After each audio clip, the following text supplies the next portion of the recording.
اردو کور کے معزز دوستوں، میں ہوں ماجد اور آپ تمام دیکھنے اور سننے والوں کو السلام علیکم۔ دوستوں، کیا آپ جانتے ہیں کہ کوہ نور ہیرا گولکنڈہ سے برطانیہ کیسے پہنچا؟ یہ سوال اپنی جگہ، مگر کوہ نور ہیرا جس کے پاس رہا زوال اس کا مقدر کیوں بنا؟ کوہ نور ہیرے کی مکمل تاریخ کیا ہے اور کیا واقعی کوہ نور ہیرا منحوس ہے؟ اس کی منحوسیت کا شکار کون کون ہوا اور یہ ہیرا اس وقت کس کے قبضے میں ہے؟ ان تمام سوالوں کے تفصیلی جوابات جاننے کے لیے اس قیمتی اور معلوماتی ویڈیو کو شروع سے لے کر آخر تک خود بھی ضرور دیکھیے گا اور اپنے دیگر دوستوں کے ساتھ بھی شیئر ضرور کیجیے گا۔ تو آئیے چل کر موضوع کا باقاعدہ آغاز کرتے ہیں۔ ناظرین، کوہ نور فارسی اور عربی کے دو الفاظ سے بنا اسم مرکب ہے۔ کو کے معنی پہاڑ اور نور کے معنی روشنی کے ہیں، یعنی روشنی کا پہاڑ۔ یہ نام اس ہیرے کو اس کی بے پناہ چمک دمک کی بنا پر اس وقت دیا گیا جب یہ متعدد شاہی خانوادوں کے محلات اور راہداریوں سے ہوتا ہوا ہندوستان سے ایران پہنچا۔ کوہ نور کا اصل وزن 793 کیرات تھا۔ کوہ نور جب رنجیت سنگھ کے پاس آیا تو اس نے اسے ترشوا دیا، جس سے اس کا وزن 3.5 تولے رہ گیا۔ ملکہ وکٹوریہ نے کوہ نور ہیرے کو مزید ترشوایا تو وزن صرف 104 کیرات رہ گیا۔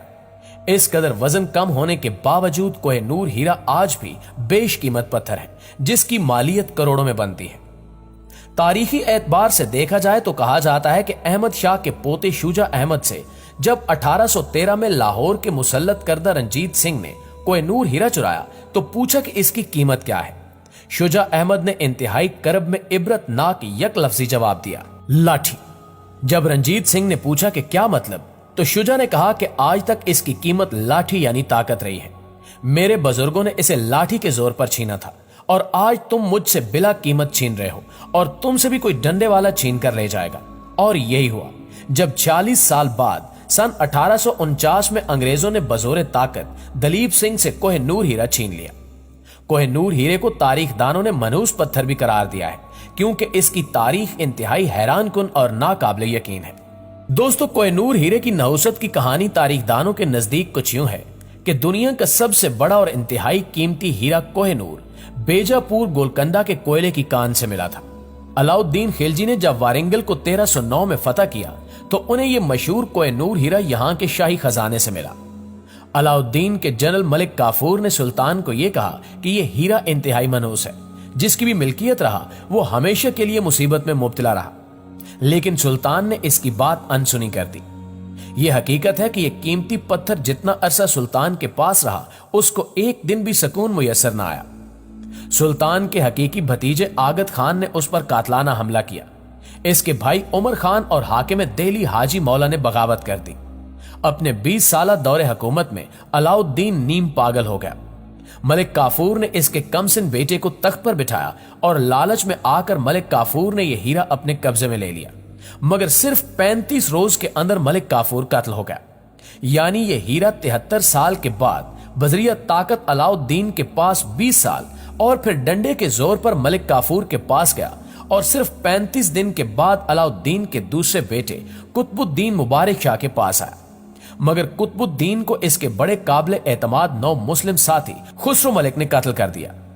اس نمک حرام نے علاؤالدین کی تیسری بیوی دیول دیوی سے شادی کر کے کوہ نور ہیرا ہتھیا لیا، مگر اس کو بھی جلدی لاہور کے گورنر غازی ملک تغلق نے شکست دے کر قتل کر دیا۔ اس طرح ڈنڈے کے زور پر اور نحوست کے باعث یہ قیمتی ہیرا خاندان تغلق کی زینت بنا۔ تغلق خاندان کا پہلا حکمران غیاث الدین تغلق تھا۔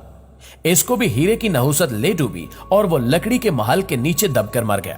بعد میں یہ ہیرا محمد تغلق اور فیروز تغلق کے پاس گیا۔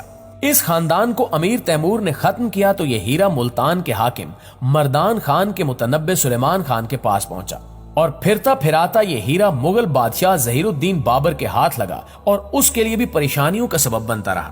دوستو، اس ہیرے نے ظہیر الدین بابر کو بھی کبھی سکون سے نہ رہنے دیا۔